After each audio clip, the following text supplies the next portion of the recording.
qu'il soit prêt pour nous livrer justement la ténor des parutions comptant pour ce 15 avril 2021. Je crois que c'est le cas. On a pas mal de journaux et je crois qu'on parlera également de la nouvelle expression. Mais déjà, bonjour Michael et bienvenue dans Canal Matin. Bonjour Patricia, bonjour Fidil. Bonjour, comment allez-vous? Très bien et vous-même? Bah, ça va, hein.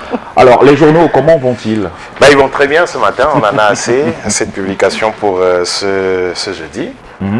Et on commence par la nouvelle expression. Non, on commencera par le quotidien gouvernemental ce jour. Voilà. Cameroun Tribune effectivement, qui nous parle encore ce jour de l'introduction du vaccin de lutte contre le coronavirus dans notre pays. Le quotidien gouvernemental bilingue revient sur le choix qui s'impose. Donc, c'est le titre choisi par le journal de Marie-Claire Nana à travers cette communication du ministre de la Santé publique et du ministre de la Communication, porte-parole du gouvernement hier à Yaoundé. Les deux hommes sont revenus sur ce choix, le choix opéré par le Cameroun, le choix du vaccin Sinopharm pour barrer la voie au coronavirus dans notre pays. Le quotidien gouvernemental Cameroun Tribune en kiosque ce jour revient donc sur ce choix. Un autre journal, un autre quotidien, l'élite également paru aujourd'hui, parle de l'option idéale. Le journal parle ainsi de l'option du volontariat choisi par le gouvernement camerounais. Le vaccin reste donc volontaire. Les deux ministres hier face à la presse à Yaoundé l'ont réitéré. C'est l'option donc idéale selon le journal Le Quotidien. Et un autre quotidien paru aujourd'hui nous donne toutes les clés pour comprendre la communication d'hier à Yaoundé. Des précisions sur la campagne de vaccination qui a cours à travers le pays depuis quelques jours maintenant. C'est avec le journal Le Quotidien également paru ce jour. La nouvelle expression également en kiosque aujourd'hui revient sur le vaccin Sinopharm. Le journal de Séverin Tchunke voit en cette sortie du gouvernement hier une sorte de défense et même de justification au sujet de ce vaccin Sinopharm qui crée beaucoup de polémiques depuis quelques temps maintenant après AstraZeneca qui a été mis de côté. Sinopharm également est au cœur d'une sorte de polémique et le gouvernement a tenté de rassurer hier. L'oreillette gauche du journal parle justement de ces personnels de santé de la région de l'ouest du Cameroun qui ont en quelque sorte boudé le vaccin. Le vaccin justement mardi dernier à Bafoussam lors du lancement de la campagne, le corps médical qui a fait montre de désinvolture notoire, écrit le journal lors du lancement de cette opération. Le reporter de la nouvelle expression qui a également constaté que le président du conseil régional, lui aussi médecin, ne s'est pas soumis au même exercice que d'autres autorités de la région, de quoi susciter de nombreuses interrogations, des interrogations autour de ce vaccin. Et puis le Messager également paru aujourd'hui parle d'une affaire, de cette affaire une fois de plus de la commune de Banwa dans la région de l'ouest du Cameroun avec le ministre de la décentralisation, le ministre qui a été désavoué par le tribunal, un tribunal de Bafoussam, le tribunal administratif de Bafoussam plus précisément, écrit le quotidien Le Messager en kiosque aujourd'hui après avoir jugé de nul effet les résolutions de la réunion organisée le 22 novembre 2020 par les conseillers municipaux au motif qu'ils ont violé un article du Code général des collectivités territoriales décentralisées. Le ministre du développement local et de la décentralisation vient d'être débouté par le tribunal administratif de Bafoussam pour que force revienne à la loi. Tout comprendre autour de cette affaire dans le quotidien Le Messager en kiosque ce jour qui nous donne des clés pour comprendre cette affaire au tribunal. Et il parle également de la succession au Lamida de Garoua, la seconde mort d'Alim Ayatou.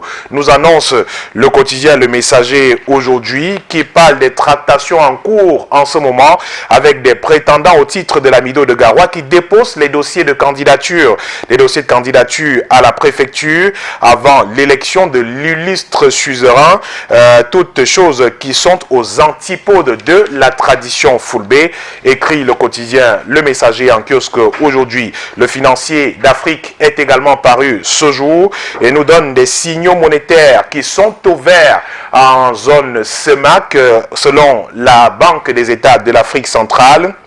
La Banque centrale, effectivement, qui prévoit pour 2021 un taux de croissance du PIB à plus de 1%, un peu moins de 2%, effectivement, 2,1% en 2020, une hausse, justement, des besoins financiers à 2,7% contre 2,4%. Justement, le journal nous donne tout pour comprendre autour de la politique monétaire en zone CEMAC et parle aussi de l'inquiétante hausse des prix des produits de première nécessité dans les marchés au Cameroun. Qu'est-ce qui peut expliquer cette hausse des produits de première nécessité? Le journal tente de comprendre et d'expliquer aujourd'hui et parle également de ces sorties des associations de défense des consommateurs qui dénoncent ces hausses des produits de première nécessité dans notre pays. La Nation d'Afrique est également en kiosque ce jeudi. La Nation d'Afrique, l'hebdomadaire, revient sur cette gêne des géants de l'Europe autour de la banque Afriland First Bank.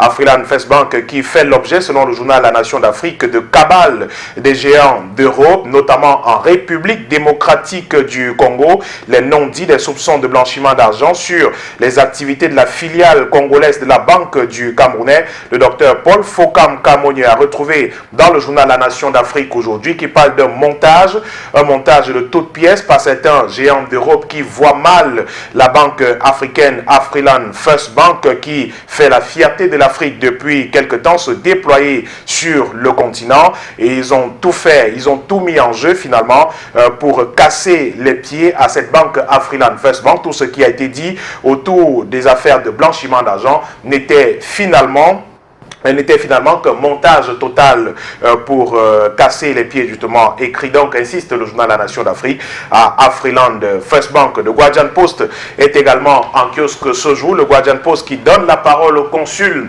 du Nigeria au Cameroun, qui s'exprime sur la situation dans les régions du nord-ouest et du sud-ouest du Cameroun, en appelant effectivement au retour de la paix dans ces deux localités. Il fait part de la situation de nombreux réfugiés au Nigeria, de nombreux réfugiés justement qui ont fui la crise dans les régions du nord-ouest et du sud-ouest du Cameroun pour se retrouver dans son pays, et parle des compatriotes qui vivent dans la paix, également des Nigériens installés dans le nord-ouest et du sud-ouest du Cameroun qui vivent en toute quiétude, en harmonie précisément, raconte donc le consul général du Nigeria au Cameroun. Il s'exprime dans les colonnes du quotidien d'expression anglaise de Guardian Post en kiosque ce jour. L'Action, le journal du comité central du Rassemblement démocratique du peuple camerounais, est également paru ce jeudi et parle de l'enregistrement des militants qui se poursuit pour la validation des sommets politiques au sein du RDPC suite à l'engouement manifesté sur le terrain par les militants et sympathisants de cette formation politique. Le secrétaire général du comité central demande aux équipes d'encadrement de faire procéder à l'enregistrement des militants de cellules détenteurs des cartes d'adhésion ou en attente de leur acquisition. Tout comprendre sur le processus qui a lieu en ce moment au sujet de la validation des sommets politiques au sein du RDPC avec l'Action, le journal de propagande du Rassemblement démocratique du peuple camerounais. L'économie est en kiosque aujourd'hui. Le quotidien nous parle encore de la Banque des États de l'Afrique centrale qui prévoit une embellie économique en 2021 dans la zone CEMAC. C'est ce qui ressort de la première session du comité de politique monétaire qui s'est tenue par visioconférence le 13 avril dernier. Le journal qui parle aussi de développement du Cameroun avec un comité national de suivi de la SND 30 qui vient de voir le jour. Il a été créé le 23 mars dernier par le Premier ministre et présidé par le ministre de l'économie, de la planification et de l'aménagement du territoire. Il va veiller entre autres à la finalisation des projets de réforme entamés dans le cadre du DSE, le document de stratégie pour la croissance et l'emploi. Un autre quotidien en kiosque ce jour, c'est bien Émergence, quotidien Émergence en kiosque aujourd'hui qui parle aussi de finances avec le top 10 des banques les plus performantes, le top 10 des banques les plus performantes au Cameroun. Les 15 banques en activité dans notre pays pèsent un peu plus de 3 900 milliards de francs CFA rendus à la fin du mois de février 2021 selon la Banque des États de l'Afrique centrale. On est bien avec le quotidien Émergence. 5 banques détiennent un peu plus de 64% de cet encours global, soit plus de 2541 milliards de francs CFA. Lance donc le journal en kiosque aujourd'hui. Mutation est également paru et revient sur ce qui s'apparente désormais à une guerre entre l'ARCEL, l'Agence de régulation du secteur de l'électricité du Cameroun, et Eneo, l'entreprise en charge de la fourniture de l'énergie électrique au Cameroun. Eh bien, le courant ne passe plus entre les deux. Nous annonce donc le journal de Georges Alain Boyomo une sommation d'une 8aine de jours servie par le régulateur à l'entreprise distributrice de l'électricité pour notamment des actes d'abus sur les consommateurs. Le journal nous livre des extraits de cette sommation dans ses colonnes aujourd'hui. Et un autre journal hebdomadaire, Kanga Info, paru ce jour, nous reparle de la lutte contre la fraude douanière au Cameroun avec cet impressionnant coup de filet du secteur littoral 1, du secteur de la douane littoral 1 dans la métropole économique du Cameroun, en arraisonnant en début de mois écoulé une importante cargaison de produits de contrebande. L'équipe de l'inspecteur principal des douanes, Georges Mendunga, a inéluctablement crevé l'écran tant il est vrai que les marchandises ainsi saisies, justement étaient supposées en transit à destination du Tchad voisin, manœuvre récurrente. S'il en était une, elle vient néanmoins conforter cette entité décentralisée de la douane camerounaise dans son inlassable combat pour sécuriser les recettes budgétaires nationales et permettre à notre pays de disposer de davantage de coudées franches pour barrer la voie à la fraude douanière observée depuis quelque temps au Cameroun. Le journal parle également de nécrologie à son pied de une avec un hommage appuyé rendu à un homme, le bâtisseur, l'abbé Clément Djewel, qui n'est plus. Il s'en est allé il y a quelque temps maintenant. L'homme et ses œuvres à découvrir dans le journal Kanga Info en kiosque ce jour. Cameroun Business Today est également en kiosque ce jour et nous parle de la production des intrants avicoles au Cameroun, une opportunité pour les nationaux. Grande opportunité d'ailleurs, plus d'un million plutôt de poulets d'un jour à produit chaque semaine pour satisfaire la demande nationale camerounaise. En réponse à la crise actuelle, les opérateurs locaux appelés à produire un peu plus. Le journal nous donne à lire l'analyse du président de l'interprofession et les réactions des acteurs de la filière avicole au Cameroun. C'est un dossier de 2 pages dans Cameroun Business Today en kiosque ce jeudi. On termine avec un autre hebdomadaire, un bi-hebdomadaire plutôt, la météo en kiosque ce jour qui nous reparle d'un homme qui subit les foudres de l'opération Épervier, Jean-Baptiste Nguini Efa, qui retourne à la prison centrale de Kondengi après son hospitalisation à Yaoundé. L'épouse de l'ancien directeur général de la STDP a dû sauver l'honneur de son mari en payant le jeudi, le 8 avril dernier, le million de francs exigé par le directeur de l'hôpital central de Yaoundé pour retourner donc en prison. Le journal qui parle aussi de trafic de stupéfiants avec 11 personnes mises hors d'état de nuit. Elles ont été interpellées le 13 avril dernier au quartier Manguier à Yaoundé par des éléments de la gendarmerie nationale qui mène une lutte acharnée contre le trafic de stupéfiants dans notre pays. Conclut donc le journal conclut donc justement le bi-hebdomadaire de Dieudonné 20, la météo, en kiosque ce jeudi.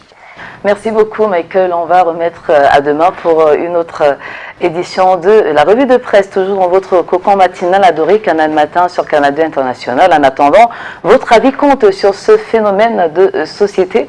On va rappeler que c'est une pratique qui est courante en Afrique. Également au Cameroun, il s'agit malheureusement du trafic des organes humains. Et le dernier cas en date, 2 Camerounais qui auraient donc été arrêtés du côté de la Chine en possession de 7000 organes humains, dont je vous épargne la nature pour ne pas susciter davantage d'effroi. Alors, comment on peut expliquer ça en fait? C'est à quelle fin? Vous me posez la question.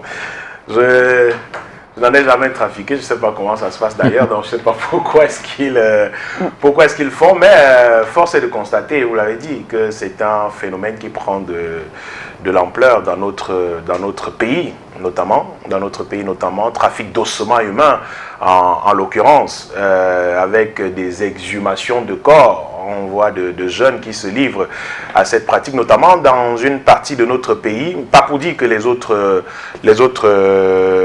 villes ou autres parties du pays sont épargnées, notamment à Fumban, on en voit depuis quelque temps, et je précise bien que ce n'est pas que Fumban, on en a vu à Kribi avec une récurrence un peu appuyée qui mérite d'être relevée effectivement dans le département du Noun, de plus en plus de jeunes qui se livrent aux exhumations de corps pour récupérer les ossements humains qui se chargent de faire acheminer parfois hors de nos frontières ou alors de revendre sur place à des personnes qui les achètent parfois à prix d'or.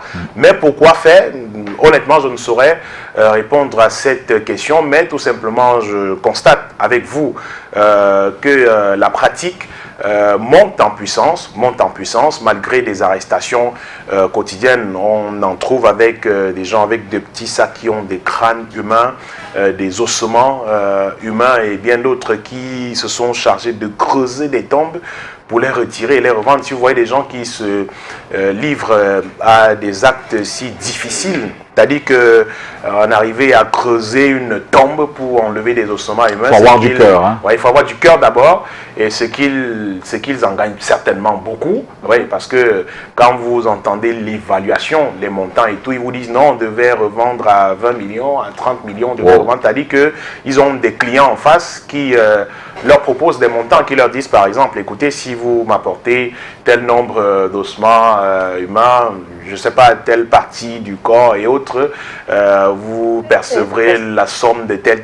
Et vous avez des gens comme ça qui s'y lancent, qui parcourent des villages à la recherche des tombes, qui les creusent carrément, enlèvent des ossements et les revendent sur le marché. Je crois que effectivement la gendarmerie nationale et même notre police sont aux trousses de ces gens-là depuis un moment. On les voit de plus en plus se présenter à la presse. C'est également une façon pour nos forces de défense et de sécurité de dissuader ceux qui voudraient se livrer à ce type de pratique, mais malheureusement on a le sentiment que ce n'est pas beaucoup le cas. Le phénomène se poursuit. Maintenant, s'il faut rentrer dans d'autres pratiques qu'on dénonce parfois dans nos morgues, dans nos hôpitaux, bon là, je n'ai pas assez d'éléments pour en parler vraiment, mais reste qu'on en a souvent entendu, des gens qui vous parlent des gens qui vous disent qu'ils ont perdu l'un de leurs proches, par exemple, et qui ont été écartés au moment où on voulait déposer le corps à la morgue, et qu'à la sortie du corps, ils ont constaté qu'il manquait tel membre et autres. Bon, c'est des affaires,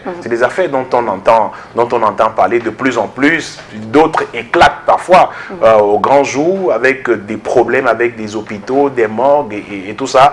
Donc, on peut simplement regretter que des humains prennent sur eux de vendre les parties de leurs semblables. Je crois qu'il faut atteindre un niveau de cynisme et d'inhumanité pour en arriver là, pour se livrer à ce type de choses, de pratiques dangereuses et scandaleuses à la fin. Donc, et on va rappeler que rien à voir avec le rituel concert, qui est propre à pas mal de tribus. L'exhumation de crânes à des fins, on va dire, rituelles et traditionnelles, donc vraiment rien à voir. Maintenant, pour revenir sur ce cas de figure, est-ce qu'on ne pourrait pas accuser la porosité de nos frontières? Comment ça se fait que c'est ailleurs qu'on détecte ça, par exemple? Je ne sais pas si le cas que vous venez de citer, parce que honnêtement, si jamais je suis c'est pas avéré, encore au rendez-vous. Oui, voilà, si c'est avéré. Si les organes en question sont partis du Cameroun pour se retrouver à l'extérieur, déjà, je ne sais pas, peut-être on recoupera pour avoir plus d'informations sur la question. Même si c'est le cas, c'est possible finalement. C'est possible finalement. Vous savez comment ça se passe. On vous parle bien des affaires de millions de francs CFA, et avec la pratique de la corruption qui est ancrée dans les mentalités. Malheureusement, c'est pas moi qui le dis, il y a des classements. La Commission nationale anticorruption l'a encore dit il y a quelques jours. Malgré les nombreuses campagnes de lutte qui sont engagées pour lutter contre la corruption, et bien le phénomène perdure dans notre pays. Et bien vous avez des gens qui peuvent avoir justement ces organes-là et qui passent nos frontières allègrement sans avoir aucun souci, parce qu'ils donnent des millions, leurs millions cet argent qui est finalement un argent sale, comme on dit parfois, à des gens qui sont chargés de veiller à la sécurité aux frontières, effectivement, que ce soit les frontières aériennes, maritimes, terrestres et bien d'autres. Voilà, ils se chargent simplement de les arroser à coups de millions de francs CFA et ils se retrouvent à l'extérieur avec leurs marchandises d'un autre genre. Malheureusement, c'est ce qu'on peut également regretter, mais que la pratique elle-même se passe même déjà ici sur place, parce que je ne sais pas si les organes en question peuvent être utilisés sur place au Cameroun. Je ne sais pas, déjà que je ne sais pas à quoi est-ce que ça sert. Je ne sais pas s'ils peuvent être utilisés sur place, mais dans tous les cas, je crois qu'ils sont plus exportés qu'utilisés sur place. Mais comment font-ils pour sortir du pays avec tout ce qu'on est supposé avoir comme contrôle à nos certainement avec la complicité de pas mal de personnes. Voilà. De toute façon, on retient que l'homme est un loup pour lui-même, à travers ce qu'on vient d'évoquer. Et vivement que ça s'arrête, même si depuis pas mal d'années, ça ne fait que... C'est malheureux. Une pratique qui date de Mathusalem. Ah, ça. Mais bon, vivement que ça s'arrête, comme vous l'avez dit, c'est un jeudi un peu noir pour nous parce que on sera tout à l'heure à la levée de corps de Hilary Pearl de Bama Fashion, lui qui est décédé, ça fait quelques temps. Et vous avez peut-être un témoignage un témoignage particulier, non pas particulièrement, mais je retiens d'elle une femme travailleuse, une femme acharnée, d'une gentillesse inouïe, voilà, d'une humanité qui transcendait toutes les tristesses que l'on pouvait avoir, toujours sourire aux lèvres. Donc c'est un peu triste qu'elle s'en aille de cette façon et qu'on doive l'accompagner à sa dernière demeure, mais tout simplement ce qu'on va dire, bien sûr, le chemin de nous tous. Dieu l'a rappelé à lui, peut-être juste avant nous. Nous la suivrons tout simplement dans l'au-delà, et bien que son âme repose en paix. Et à tous ses proches, effectivement, sa famille nucléaire, et puis sa famille professionnelle, parce qu'il faut rappeler que c'était une opératrice économique qui employait quand même de nombreuses personnes dans cet institut de beauté, qui a fini par se faire un nom indélébile dans le paysage camerounais. Et bien, toutes mes condoléances appuyées à cette famille professionnelle, sa famille nucléaire et tous ceux qui l'ont connue et aimée, tout simplement. Merci, Michael. Et donc la levée de corps va se faire tout à l'heure. Pour ceux qui ont connu Hilary Pearl de près ou de loin, peuvent se rendre à la morgue de l'hôpital La Quintini pour lui rendre un dernier hommage. Merci à vous, Michael Chiptio, d'être passé par ici. Oui. Permettez, je me ferai tirer dessus si je partais d'ici sans dire bonjour à un ami. C'est un fidèle, c'est un grand fidèle de cette émission. Il s'appelle Martial Yebmo. On l'appelle le père. Je ne sais pas pourquoi on l'appelle le père. Il est à Yaoundé, pourtant c'est un bonhomme. Il nous regarde de Yaoundé. J'en profite pour lui dire bonjour, et quelqu'un très proche de lui aussi, il s'appelle Yannick Gatien Chatat. Yannick Gatien Chatat, un autre fidèle de cette émission. Je suis celui qui nous regarde, et si je disais prompt rétablissement à son épouse, Frida Chatat, souffrante il y a quelques jours, ce serait pas mal non plus. Ce sont des fidèles de cette émission. Voilà. Super. Merci. On retrouve donc la quintessence de toutes ces informations dans les parutions du jour que vous allez retrouver dans les kiosques à 400 francs CFA seulement. On poursuit, mesdames et messieurs, avec notre balade matinale, mais avant un clin d'œil à nos partenaires.